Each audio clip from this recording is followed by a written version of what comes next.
Cylinder ಕೊಡ್ಬೇಕಲ್ಲ, ನೀವು ಬದುಕವ್ರು ಹೆಂಗೆ? ವರ್ಷ ನಿಂತಿರ್ತೀರಿ ಮೊದಲ, ಅಲ್ಲ ಗೊಬ್ಬರ ಹಾಕಿರ್ತೀರಿ, ಮಾಡಿರ್ತೀರಿ, ಕಡಿಮೆ ಆದರೂ 11 ತಿಂಗಳು 14 ತಿಂಗಳು ಅಂದ್ರೆ ಎಷ್ಟಾಯ್ತು? 1 ವರ್ಷ ಆಯಿತು. ನಿರಂತರ ನಿಂತಿರ್ತೀರಿ, ಏನೋ ಒಂದು ಎರಡು ದನ ಸಾಕಿರ್ತೀರಿ, ಪುಣ್ಯಕ್ಕೆ ಅವಷ್ಟು ಹಾಲು ಕೊಡ್ತಾವೆ, ನೀವು ಅಲ್ಲಿ ಸೈಡ್ ಇನ್ನೊಂದು ಯಾವುದೋ ಬೆಳೆ ಬೆಳೆದಿರ್ತೀರಿ, ಊಟ ಮಾಡ್ತೀರಿ. ಲಾಭ ಇಲ್ಲರಿ.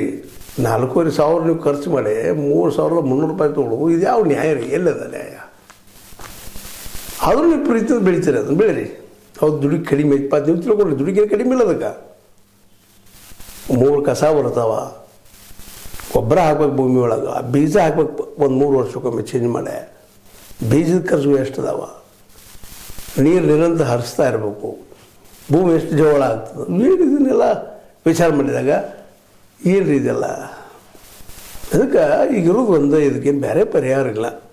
ಆಮೇಲೆ ಹೇಳೋದು ಏನಪ್ಪ ಅಂತಂದ್ರೆ, ನಿಮಗೆ ಕಠಿಣ ಅನ್ನಿಸ್ಬೋದು, ಭಾಳ ಸುಲಭದ, ಒಂದಾಗಬೇಕಷ್ಟೇ ರೀ. ಇಲ್ಲಿ ಒಂದಾಗೆ ಪ್ರತಿ ಗ್ರಾಮಕ್ಕೂ ನಾ ಹೇಳ್ದಂಗೆ ನೀವು ಕಣಜಗಳನ್ನು ಅಥವಾ ನಿಮ್ಮ ಗೋಡಾವಣಿಗಳನ್ನು ಅಥವಾ ಉಗ್ರಾಣಗಳನ್ನು ಅನಿವಾರ್ಯವಾಗಿ ಹಳ್ಳಿಗೆ ಎಷ್ಟು ಬೇಕಂತ ಕಟ್ಟಿಸ್ಕೊಳ್ಳೇಬೇಕು. ಉಳಿದ ಬೆಳೆಗಳಿಗೆ ಕಬ್ಬಿಗಂತ ನೀವು ಬೆಲ್ಲ ಮಾಡಿ ಅಲ್ಲೇ ತೊಗೊಂಡು ಮಾರೋದು ಭಾಳ ಉತ್ತಮದ ಕೆಲಸ.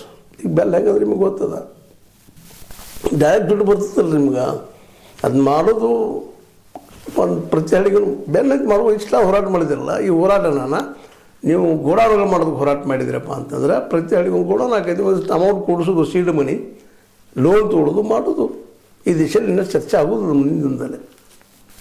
ಆದರೆ ನನಗೆ ಅನಿಸಿದ್ದು ಕೆಲವೊಂದು ಮಾತುಗಳು ಮಾತಾಡ್ತಾ ಇದ್ದೀನಿ, ಕೆಲವೊಂದು ಅವಕಾಶಗಳಿದ್ದಾವೆ, ಅವಳು ನಮ್ಮ ತಮ್ಮ ಜೊತೆ ಮಾತಾಡೋದು. ಇದು ಯಾಕೆ ನಿಮ್ಗೆ ಹೇಳಬೇಕಾಗ್ತಪ್ಪ ಅಂದ್ರೆ 4,682 ಕೋಟಿ ರೂಪಾಯಿ ಬಿಲ್ ಬಾಕಿ ಅದ.